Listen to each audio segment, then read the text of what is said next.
Écoutez, je suis ici à leur côté. Effectivement, beaucoup de personnes ont été secourues par les pompiers, soit cette nuit, soit ce matin, pour être acheminées vers des gymnases, avant d'être ensuite raccompagnées chez eux. Il y a eu un certain nombre d'engins des pompiers, des très gros camions de pompiers bloqués par la neige cette nuit.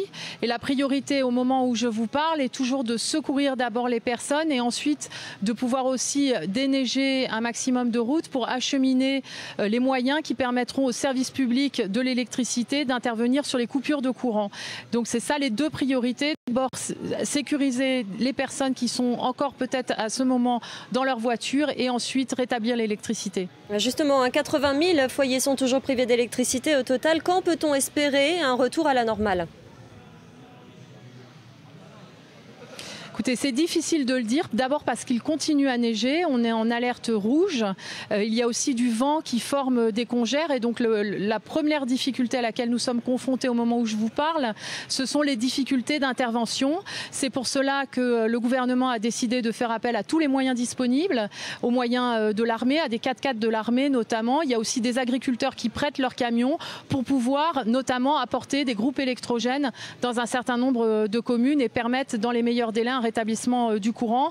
On redoute le fait que dans un certain nombre de communes, ce ne sera pas possible dans l'immédiat. Alors on commence à entendre quelques critiques sur cette pagaille, notamment sur les routes, notamment en région parisienne, par la voix de Valérie Pécresse, qui parle d'un manque d'anticipation, étant donné qu'on est au mois de mars, il neige, c'est assez normal.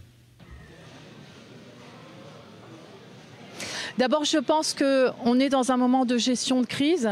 Et moi, personnellement, j'ai mieux à faire que des polémiques politiciennes. Dans un moment où on doit être aux côtés de nos services publics, on doit être tous mobilisés, se serrer les coudes et porter secours aux personnes qui en ont besoin. Ensuite, je rappelle qu'il y avait une alerte orange de Météo France depuis dimanche à 16 h. C'est ce qui a permis ici, par exemple, dans le département du Calvados, que le transport scolaire soit interrompu dès lundi matin, alors même que la neige n'était pas encore arrivée. Donc, ce qui est vrai, c'est que par exemple des automobilistes ont pu être piégés ici en Normandie sur les routes malgré cette alerte orange parce que comme la neige n'était pas encore là, les gens n'ont pas forcément prêté attention à cette alerte orange qui pourtant déconseille de se déplacer. Est-ce que les moyens de l'État sont suffisants avec notamment cette cellule de crise interministérielle ou est-ce que vous faites aussi appel aux associations ou aux communes de tous bords pour aider les éventuels sinistrés ? On fait appel à tous les moyens, c'est la mobilisation générale autour de nos services publics, des pompiers, des policiers, des gendarmes, de tous les services de l'État, de ERDF pour ce qui concerne l'électricité. Tout le monde est mobilisé, la protection civile, beaucoup de volontaires aussi. Moi, je salue le civisme et la mobilisation de tout le monde aux côtés des services de l'État. On est dans une mobilisation générale.